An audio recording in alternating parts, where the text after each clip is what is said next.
The first objective for the Estonian company here is to push into a nearby village, looking for any enemy activity. Major Raigo Palmla briefs his men on the plan of action. His second platoon will move to the east of the village and take up a position in which they can watch over the area. Once they are placed, the first platoon will enter the village. We move into position. Overlooking the village is a small Afghan National Police outpost. The bullet holes in the walls and the spent bullet casings tell the story of fierce battles between the police and the Taliban here in recent weeks. Just before 2nd Platoon begin their patrol, some locals appear with some information. The locals are warning us that they know that we're coming. Obviously that means the Taliban knows we're coming as well. So we're going to patrol into the village and see what happens. We're not quite sure whether the Taliban are going to be there or not, because we've had a lot of artillery fire going on further west with the Royal Marines, so we're not sure if all the Taliban are caught up there or if they're going to be coming back here or not, but we'll see. As 2nd Platoon begins to move, the rest of the company intently survey the village, looking for any sign of enemy activity. Overhead, a British Apache helicopter slowly circles, using high-tech surveillance equipment to detect any sign of movement. On a rooftop, there are suddenly 3 small flashes. On top of one of the roofs in the compound in the village, there's a sort of flashing, and the Afghan policeman is telling us that the Taliban are using mirrors to signal to each other. They could be signalling that we're coming or something. So we're just waiting out now, waiting for our 2nd Platoon to get into position. There is a sudden clatter of gunfire over to the east. 2nd Platoon have been engaged by the enemy. The British artillery officer attached to the platoon begins to call in support from field guns based several kilometres away. In addition to fire from the artillery, the Apache begins to engage enemy forces. Any support from aircraft is directed by a joint tactical air controller who is on the ground, helping the aircraft to positively identify the enemy, minimising the risk to civilians and ISAF units. In the exchange, one Afghan policeman is injured. My 2nd Platoon is in contact in this area here. Enemy opened fire, small arms fire, against our APCs in this area here.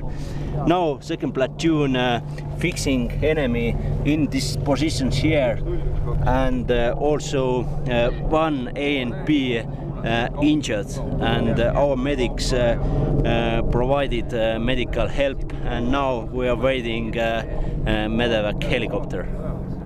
It's not long before the familiar sound of a Chinook helicopter can be heard approaching.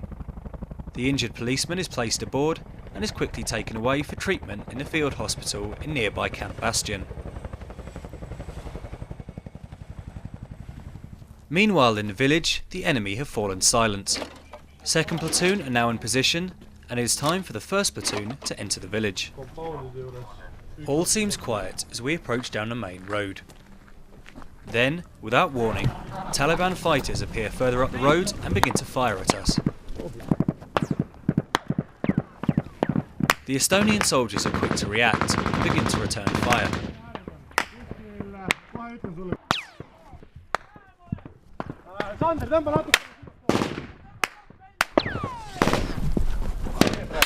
So as you see, the enemy has engaged us down the road. We're returning fire and attempting to move up towards them. While the gunners lay down suppressing fire, other soldiers begin to move through the compounds in the village in order to reach the enemy firing position. Before long, the village falls silent. Taliban fighters suddenly appear on the left-hand side of the gunners and begin to fire at them. They are attempting to come round and attack us from the side, a manoeuvre known as flanking. The soldiers fall back to cover. While running across the open street, the 1st Platoon medic, Tonis, is hit in the leg by a bullet. The wound is not severe and he is still able to walk, shaken but mobile. A platoon, numbering between 20 to 30 men, is not large enough to clear a village of this size. We therefore decide to pull back, in order to let air support engage the enemy with precision-guided munitions directed by the JTAC, who make sure there are no civilians in the vicinity. Despite coming under a withering hail of fire, nobody is hit as we extract out of the village.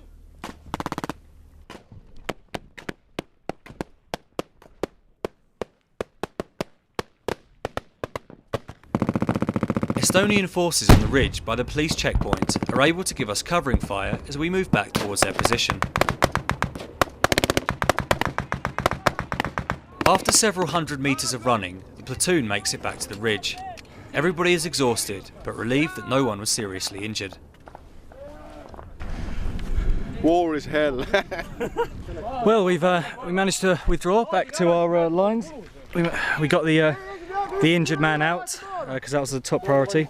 And now second platoon, who were, as you might remember, over at the side giving us cover fire. We might need to go and get them back.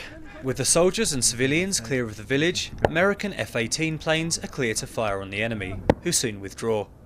Second platoon able to make their own way back to us. The soldiers refill their magazines, and a helicopter is called to pick up the wounded man. Under covering fire provided by the armoured personnel carriers, an American Black Hawk is able to land and take the man to Camp Bastion.